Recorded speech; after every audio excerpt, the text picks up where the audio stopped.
गया कि अब श्रीमद् भागवत की कथा प्रवाहित होने वाली है। इसके मुख से भगवान सुखदेव जी और आकर के बैठे हुए थे।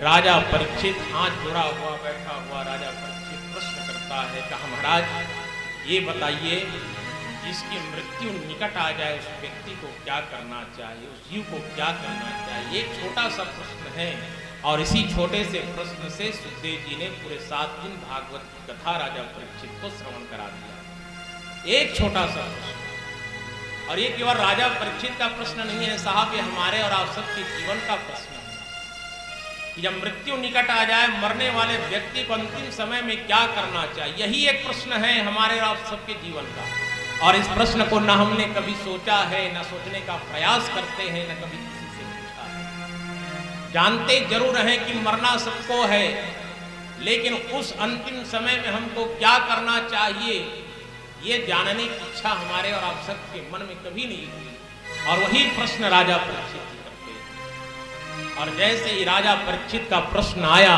भगवान सुखदेव जी का मन बड़ा गदगद हो गया। देखो, क्लासरूम में जब एक टीचर पढ़ाता है और कोई विद्यार्थी शिक्षक से यदि प्रश्न कर देता है ना, तो टीचर बड़ा प्रसन्न हो जाता है। अरे कम से कम इतना तो पता चल जाता है कि बच्चा पढ़ाई में ध्यान तो लगाया है ना। 40-50 बच्चे क्लास में रहते हैं, लेकिन एक बच्चा भी खड़े होकर के यदि शिक्षक से प्रश्न कर दे कि सर ये सवाल कैसे बनेगा, इसको कैसे बनाया जाए, ये कैसे हुआ, तो शिक्षक बड़ा प्रसन्न हो जाता है कि कम से कम मेरे पढ़ाने वाले छात्र में इतना तो विश्वास है, जिज्ञासापन तो है। जैसे मैंने पहले कहा ना कि भागवत सुनने के जो अंग है जिज्ञासु होना चाहिए श्रोता को। तो वो प्रश्न लेकर के राजा परीक्षित जी आए हैं कि अंतिम समय में क्या करना चाहिए, यही प्रश्न है। और इसी प्रश्न का उत्तर भगवान सुखदेव जी देने वाले हैं। और इसी प्रश्न से 7 दिन की भागवत की कथा श्री सुखदेव जी महाराज श्रवण कराएंगे। और जिस कथा को आप लोग भी श्रवण कर रहे हैं, राजा परीक्षित बैठे हुए हैं और बैठे हुए राजा परीक्षित भगवान सुखदेव जी प्रश्न को सुन करके बड़े प्रसन्न हुए और कहा, श्वास श्वास पर कृष्ण भजी, वृथा श्वास जनि खोय, ना जाने या श्वास की आवन हो या ना हो। जैसे प्रश्न किया तो सुखदेव जी ने कहा, राजन श्वास श्वास में केवल कृष्ण का भजन करो। जितने बार श्वास चलता है मुख से केवल एक ही शब्द करना चाहिए, कृष्ण कृष्ण कृष्ण। और जो अंतिम श्वास तक हर श्वास में भगवान कृष्ण का भजन करता हो, वृथा श्वास जनि होय, ना जाने या श्वास हो आवन हो ना हो। इसलिए अंतिम समय में केवल भगवान का भजन करना ही चाहिए। पहले बैठते ही कहा गया था कि मरणासन स्थिति में जब पहुंच जाओ, जब अंतिम समय चले, तो केवल और केवल भगवान का भजन करिए, गोविंद का नाम लेते रहिए। सब जगह संत महात्मा यही कहते हैं, अंतिम समय में केवल भक्ति करिए, भजन करिए।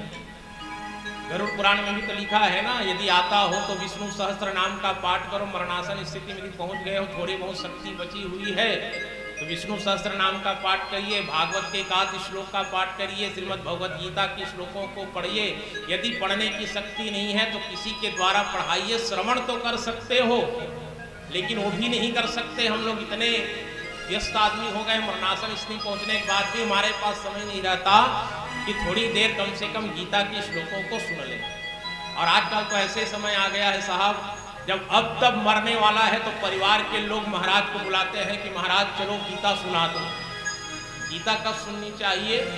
जब कानों में सुनने की शक्ति बची है तब गीता सुनना चाहिए। गीता तारने का काम करती है, भागवत मोक्ष प्रदान करती है, तो गीता उसको तार देती है।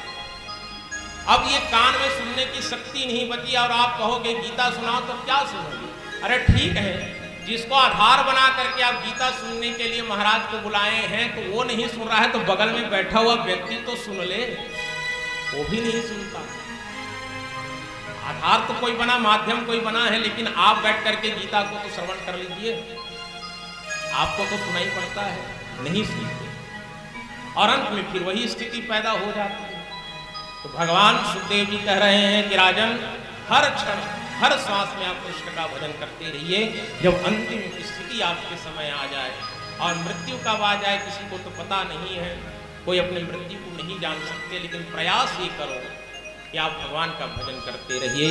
कर्म से कर्म, कर से कर्म करो विधि नाना, मन राखो जहां कृपा निधाना। अपने हाथों से ऐसे कर्म करिए, सत्कर्म करिए हाथों से। मरणासन स्थिति में है, अंतिम समय चल रहा है, तो कुछ दान दक्षिणा करिए, गरीब को भोजन कराइए, विप्रों को दान दीजिए और अपने मन को भगवान के चरणों पर लगा दीजिए।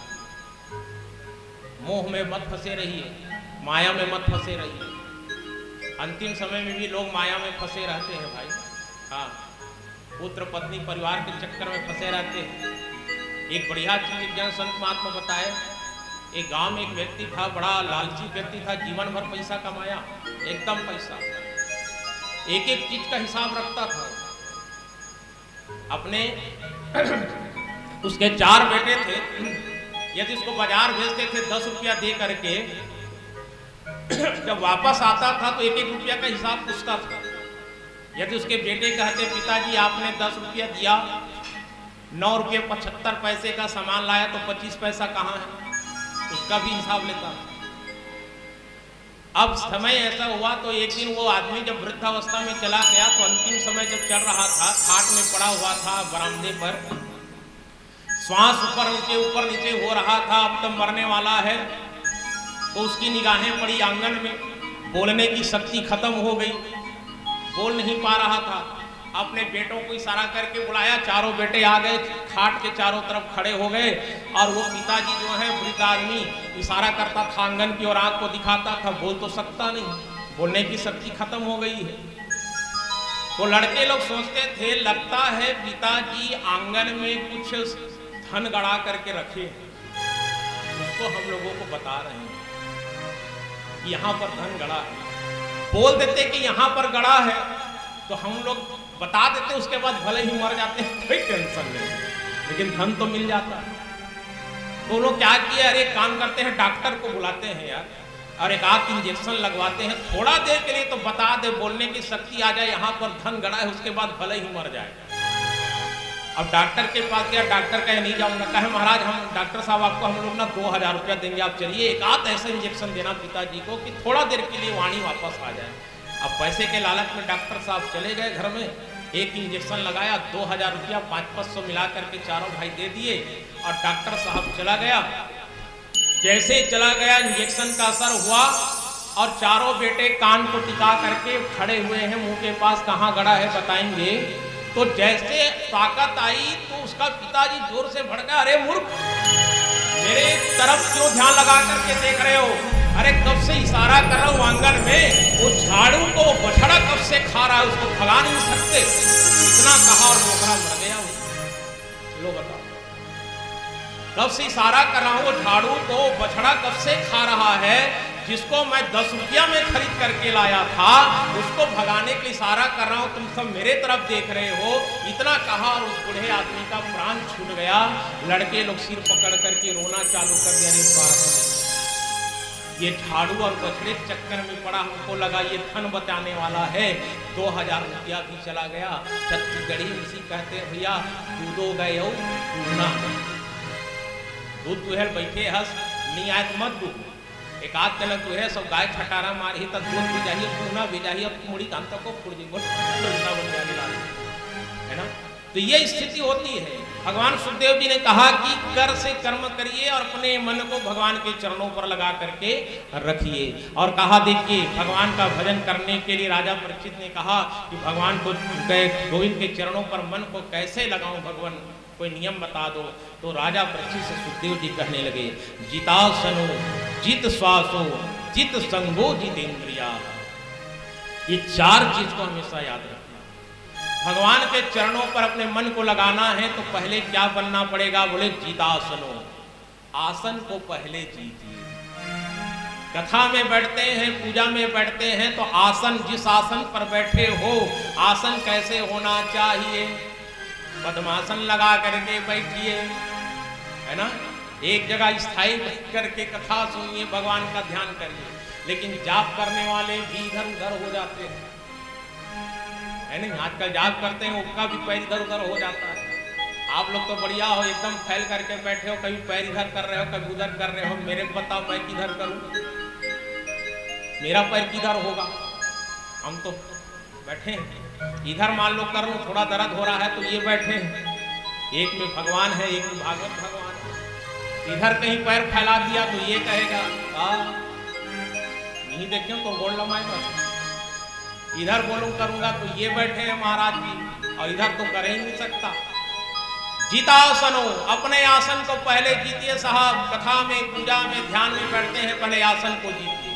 आसन कैसे जीता जाए, पद्मासन लगाकर ध्यान लगा करके बैठिए। जीतासनो जीत श्वासो, अपने श्वास पर अपने इंद्रियों पर आप काबू रखिए। और जित श्वासो, जल्दी उठना चाहिए, ब्रह्म मुहूर्त में उठिए, स्नान करिए, है ना। और स्नान के 3 प्रकार बताए गए हैं, मनुष्य स्नान, ऋषि मुनि का स्नान और दैत्य स्नान। 4:30 बजे तक स्नान करते हैं उसको ऋषि स्नान कहा गया है, और सूर्योदय के पहले तक तो स्नान करते उसको मनुष्य स्नान कहा गया है, और सूर्योदय के बाद जो स्नान करते उसको दैत्य स्नान कहा गया है। और आजकल के मनुष्य सब दैत्य ही स्नान वाले हैं। बोलो वृंदावन बिहारी लाल की। हम सब दैत्य स्नान वाले हैं साहब, सूर्योदय के बाद ही नहाते हैं। सूर्योदय के थोड़े समय पहले तक एकाध लोग नहाते होंगे, हम लोग तो नहा लेते हैं, अभी भागवत में आए हैं तब, बाकी समय तो फिर चलो। हाँ, सूर्योदय के कुछ समय पहले तक स्नान कर लो, मनुष्य स्नान है, और सूर्योदय के बाद स्नान करता है दैत्य स्नान। इसी को जित श्वासो कहा गया है।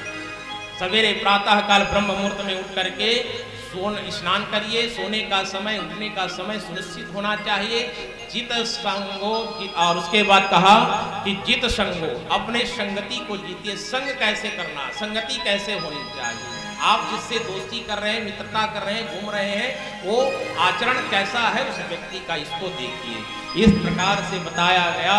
और भगवान सुखदेव जी कहते हैं, राजन उठ करके जब पहले उठते हैं तो हाथ करना चाहिए क्या, कराग्रे वसते लक्ष्मी, कर मध्य सरस्वती, कर मूले तु गोविंदम, प्रभाते कर दर्शनम। ऐसे करना चाहिए, लेकिन आजकल परंपरा बदल गई है।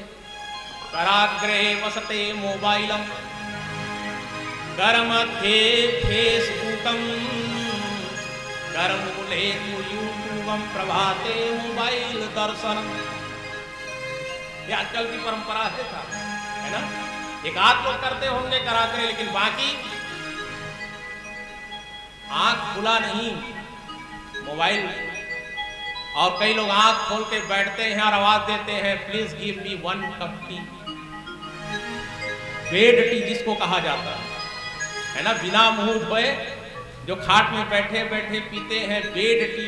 अरे जो बेड टी पिएगा उसका जीवन कैसे रहेगा, पूरा पूरा पूरा पूरा बेड हो जाएगा। बेड माने बुरा। अरे चाय पीना है, स्वल्पाहार करना है, उठिए, फ्रेश होइए, ब्रश करिए, मुंह धोइए, स्नान करिए। अरे स्नान नहीं करते ठीक है, कम से कम इसको तो साफ कर लो। और कई लोग इसको भी साफ नहीं करते, चालू हो जाते हैं। बेड टी के साथ ब्रेड भी आ जाता है, बेड टी के साथ बेड ब्रेड भी आता है। तो कैसे आप भगवान को प्राप्त कर सकते हो, नहीं कर सकते। भगवान सुखदेव जी ने कहा, राजा परीक्षित, भगवान के चरणों पर ध्यान लगाने का यही सूत्र है। कौन सा, कि जितासनो जित स्वातो जित संगो जितेंद्रिया। अपने इंद्रियों को आप जितना सीखिए। 5 कर्मेंद्री 5 ज्ञानेंद्री है साहब, इसको जिसने जीत लिया वही जितेंद्री कहलाता है। और सबसे चंचल मैंने कल बताया था, कौन होता है, मन की चंचलता। जिसने मन को काबू कर लिया वही जितेंद्री कहलाता है। आप यहाँ बैठ करके कथा सुन रहे हो, लेकिन थोड़ी देर में मन आपको खींच करके कहीं और ले जाता है। मन को जिसने एकाग्र करके बैठा वही जितेंद्रिय। जिसने मन पर काबू कर लिया उनकी इंद्रियां काबू में आ जाती है। और ऐसे दिव्य उपदेश भगवान सुखदेव जी राजा परीक्षित को श्रवण करा रहे हैं। और गंगा के किनारे बैठा हुआ राजा परीक्षित भगवान सुखदेव जी के श्रीमुख से श्रीमद् भागवत की कथा श्रवण कर रहे हैं। और यही पाप मोचनी मोक्ष प्रदायिनी मृत्यु के भय को दूर करने वाली कथा नैमिषारण्य के पावन तीर्थ पर भगवान सुत जी के श्रीमुख से सौनक आदि 88,000 ऋषिगण श्रवण कर रहे हैं। और इसी पति पावनी कथा को हम और आप सब स्मृति से, जिनके वार्षिक श्राद्ध के अवसर पर आदरणीय मोहितलाल पांडे जी, स्मृति से श्री मनाराम पांडे जी, उनकी धर्मपत्नी श्रीमती दुलौरी पांडे जी, साथ ही साथ माता श्रीमती सुधा पांडे जी, चाचा जी श्री डॉक्टर राम विशाल पांडे जी और बड़े भैया संजय पांडे जी की पावन स्मृति में मोक्ष प्रदान करने हेतु ये भागवत की कथा हम और आप सब सुन रहे हैं। कथा के मुख्य यजमान आदरणीय समीर पांडे जी, उनकी धर्मपत्नी उषा पांडे जी, बड़ी बहन संध्या शुक्ला जी, रीना दीवान जी, आज नहीं बुला हूँ ना, और उनके जितने भी बहनें हैं, चाची जी हैं, हाँ कल फिर एक आध का नाम याद कर लेंगे। और हमारे दोनों भांजे और भांजी वंश लाडो बहुत मेहनत बहुत कर रहे हैं बच्चे। हाँ नहीं होगा, हाँ सब है, सबको बोल रहा हूँ, एक साथ बोलूंगा। ये तो शुरुआत है दीदी, अभी तो 7 दिन बोल रहा है। बहुत मेहनत करते हैं, मैं वास्तव में देखा हूँ, एकदम सुबह से लगे रहते हैं, रात के 10:30 बजे तक भागम भाग लगा रहता है, एकदम पूरी जवाबदारी खा करके बैठा है वो, है ना। इसी को संस्कार कहा जाता है साहब। जिसके जीवन में अभी से इस क्षेत्र में जो इस प्रकार से काम में लगा हुआ है, और मुझको ये पता है कि आगे चल के और एक आध धर्म का काम इनके हाथों से जरूर होगा। भगवान का आशीर्वाद इन बच्चों को, पूरे पांडे परिवार को मिलने वाला है। और मैंने कल भी निवेदन किया था कि केवल पांडे परिवार का आयोजन नहीं है साहब। यहाँ जितने लोग जुड़ेंगे, जिसको आमंत्रण मिला है, नहीं मिला है, कथा में किसी को आमंत्रण की आवश्यकता नहीं होती, नहीं मिला है तो पर भी आकर के यदि कोई कथा सुन रहे हैं, उनका भी जीवन धन्य होगा। क्योंकि जन्म जन्मांतरिण उदित पुण्यम तथा भागवतम लभेत। आप सबको भागवत कथा सुनने का सुअवसर प्राप्त हुआ है, ये भगवान की महती अनुकंपा है। और मैं आज प्रथम दिवस की कथा को विराम दूं, इसके पूर्व एक बार फिर से भगवान ठाकुर जी से हाथ जोड़ करके प्रार्थना करता हूँ कि दिवंगत आदरणीय पापा जी की आत्मा को शांति प्रदान करें, अपने श्री चरणों पर स्थान प्रदान करें। जितने भी पांडे परिवार के स्वर्गवासी पूर्वज हैं, सबको अपने श्री चरणों में स्थान प्रदान करें और आप सबको आशीर्वाद प्रदान करें। आप सबके जीवन में भगवत भक्ति के प्रति प्रेम झलकता रहे, इसी प्रकार से आप सत्संग से जुड़े रहें, यही मंगल कामना करते हुए आज प्रथम दिवस, क्योंकि शुरुआत की कथाएं थोड़ी छोटी छोटी है, 1-2 दिन की, उसके बाद कथाएं बढ़ती जाएगी तो समय भी बढ़ेगा। और आज आप सब आए, बहुत ध्यान से आप सबने कथा सुना है। पांडे परिवार की ओर से आप सबको व्यास जी से बहुत बहुत साधुवाद, अभिनंदन, स्वागत करते हुए जय श्री कृष्ण, जय श्री राधे। एक भजन करेंगे और भजन के बाद फिर आरती, पुष्पांजलि, उसके बाद प्रसाद लीजिएगा और प्रसाद लेकर के फिर संत निवास तक चलेंगे, वार्ड नंबर 19 में। और उसके बाद में फिर भोजन प्रसादी सबके लिए व्यवस्था की गई है। भोजन प्रसादी भी आप सब ग्रहण करेंगे, जैसे तैयारी होगी आप लोगों से निवेदन होगा और भोजन ग्रहण करके आप लोग जाएंगे। तो आइए बढ़िया भजन करें और थोड़ा सा शरीर को ताजा कर लें और उसके बाद में फिर भगवान की बढ़िया मंगलमय आरती करेंगे। दोनों हाथ उठा करके एक बार भाव से बोलिए बांके बिहारी लाल की जय हो, भागवत महापुराण की जय हो, जय श्री राधे। आइए बैठे बैठे तो पैर में दर्द हो गया होगा, तो आप सभी से निवेदन में खड़े हो जाइएगा और बढ़िया झूमते हुए आप सभी से निवेदन है। सावरा मेरा सावरा, सावरा मेरा सावरा, सावरा मेरा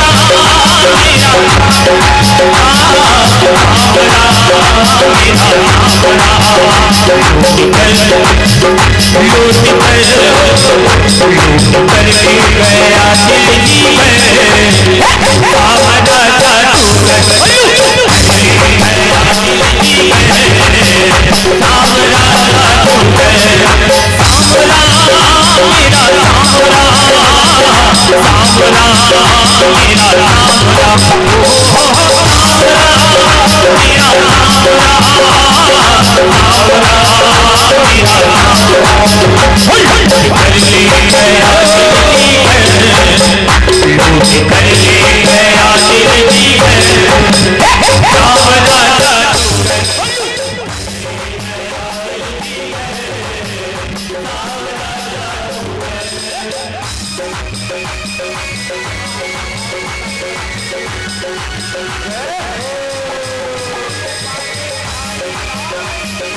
जाए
राधे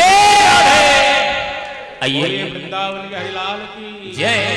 आइए बड़े प्रेम से बड़े भाव से आप सभी आरती में सम्मिलित होइएगा, सामने आ जाइएगा। आप सभी बड़े प्रेम से बड़े भाव से आरती आप सब अपनी सहभागिता प्रदान कीजिए।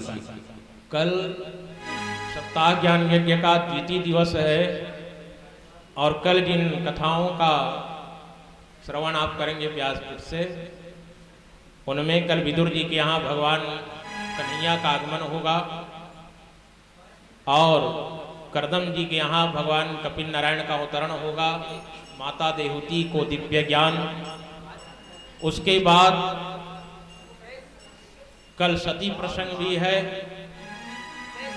अनुसुईया की भी कथा कल होगी और कल अंतिम में ध्रुव चरित्र होगा, भगवान के परम भक्त ध्रुव का चरित्र कल अंतिम कथा होगी।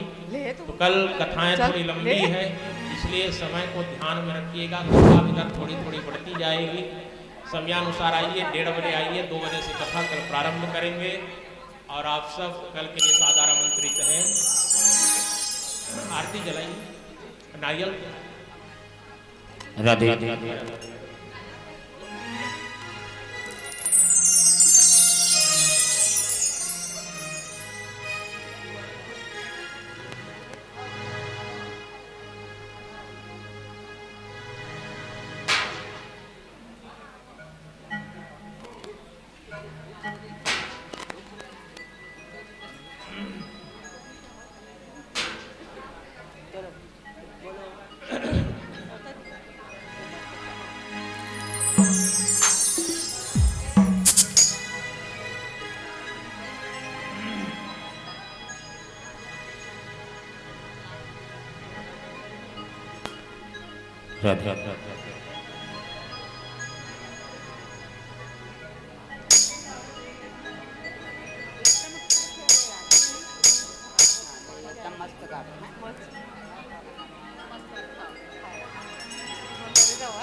ठीक।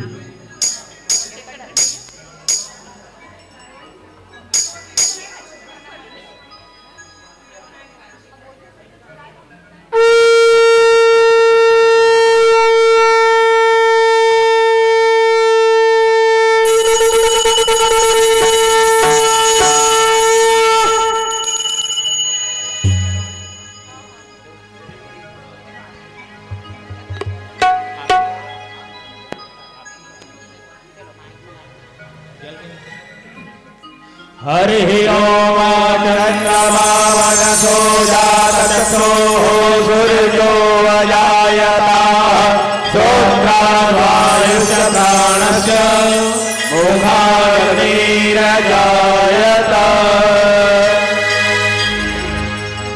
मन में बसाकर तेरी मूर्ति उतारो मैं गिरधर तेरी आरती। श्री राधे श्री राधे श्री राधे जय राधे जय राधे जय राधे क्या बोलिए श्री राधे श्री राधे श्री राधे जय राधे जय राधे जय राधे मैं बसाकर तेरी मूर्ति मैं बसाकर तेरी मूर्ति उतारो मैं गिरधर तेरी आरती उतारो मैं गिरधर तेरी आरती।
अदप्रदीक्षाः जेददानि बजरन्ति गासानि जङ्गिणा तेखा गुंसहस्रयो जदेव दन्वान् तन्मसि यानि कानि जपापानि जन्मान्तर्गतानि च तानि तानि विनश्यन्तु प्रदक्षिणायां पदे पदे आराधिक्यं समर्पयामि प्रदक्षिणां समर्पयेतः हस्ते अक्षत पुष्पाणि गृहीत्वा अथ मंत्र पुष्पांजलिं महा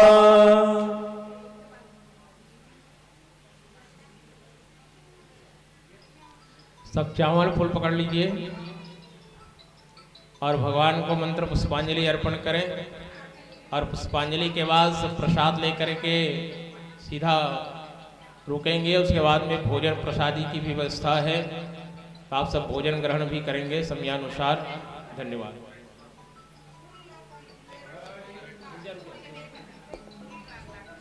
हरि ओम जजनेन जजनामाया जन्ता देवास्तानि धर्माणि प्रथमान्य सन्नातेहनागं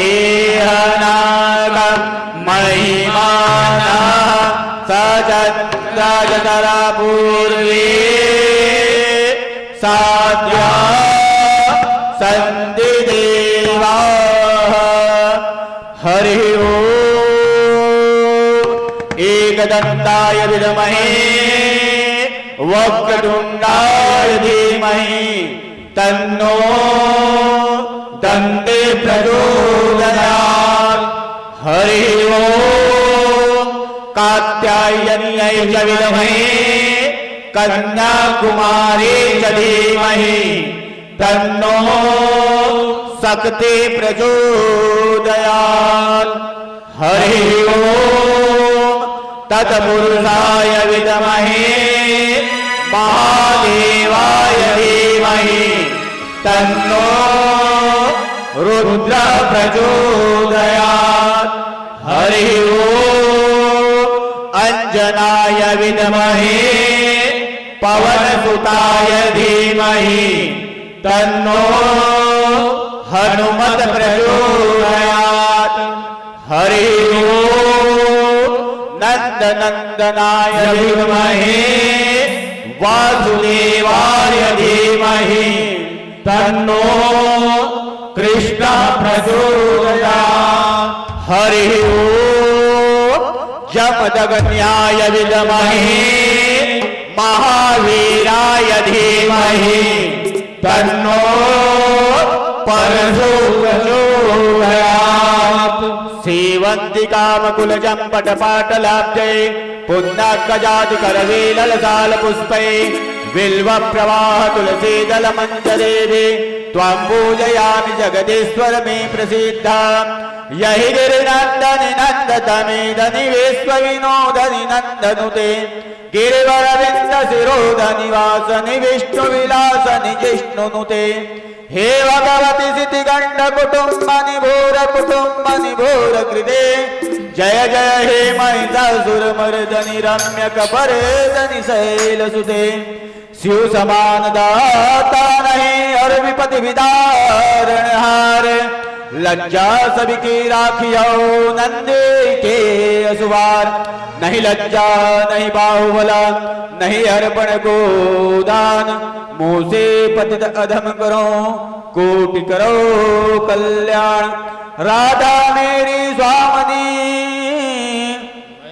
मैं राधे को दास और जन्म जन्म मोहि दीजियो श्री वृंदावन वास त्वमेव मातस्य पिता त्वमेव बन्धुश्च सखा त्वमेव विद्या द्रविणं त्वमेव सर्वं मम देव देवा लोकाभिरामं रणरङ्गधीरं राजीवनेत्रं रघुवंशनाथं कारुण्यरूपं करुणाकरन्तं श्रीरामचन्द्रं शरणं प्रपद्ये मन्त्रहीनं क्रियाहीनं भक्तहीनं सुरेश्वरा यद्पूजितं मया देव परिपूर्णं तदस्तु मे आवाहनं न जानामि त्वार्चनं पूजां चैव न जानामि क्षम्यता परमेश्वरा।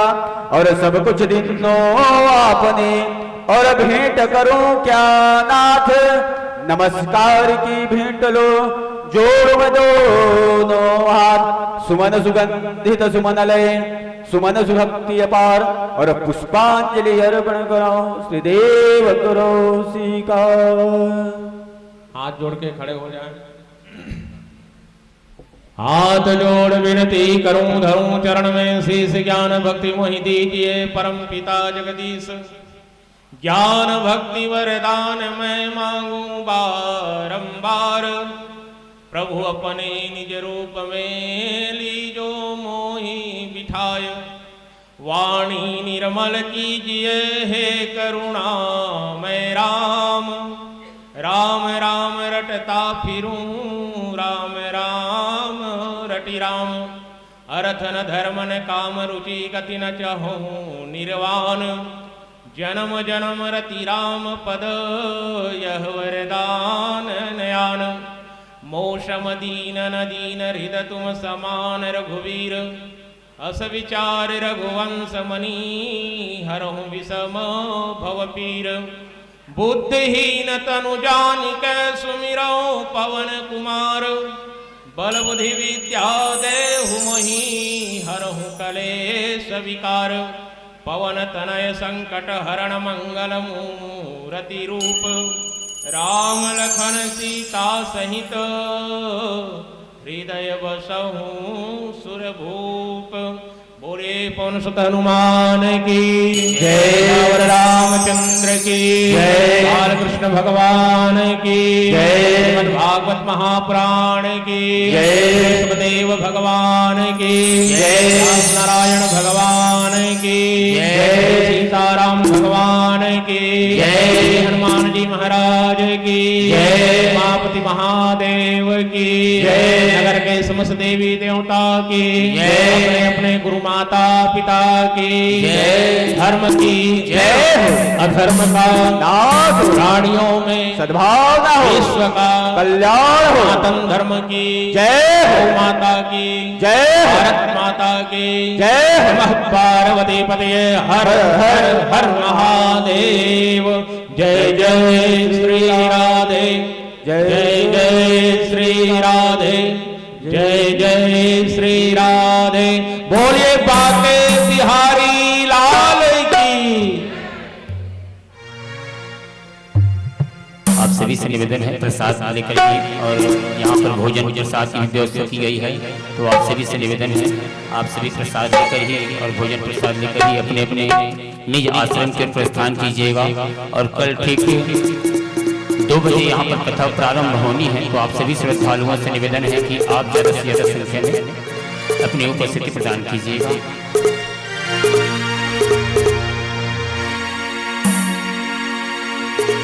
झूला झूले हो वृंदावन में कान्हा, झूला झूले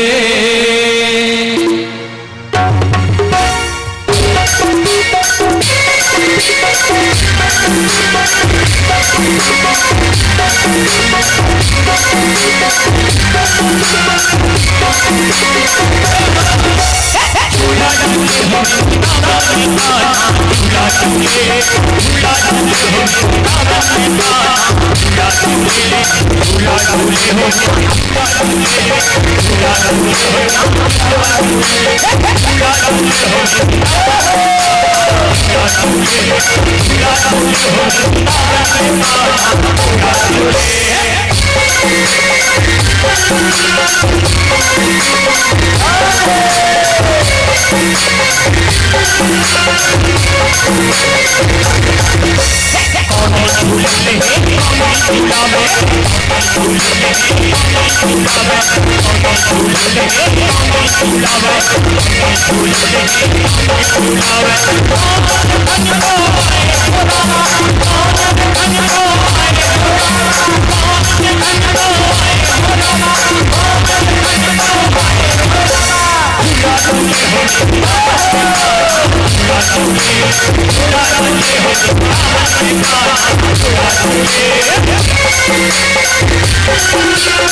you.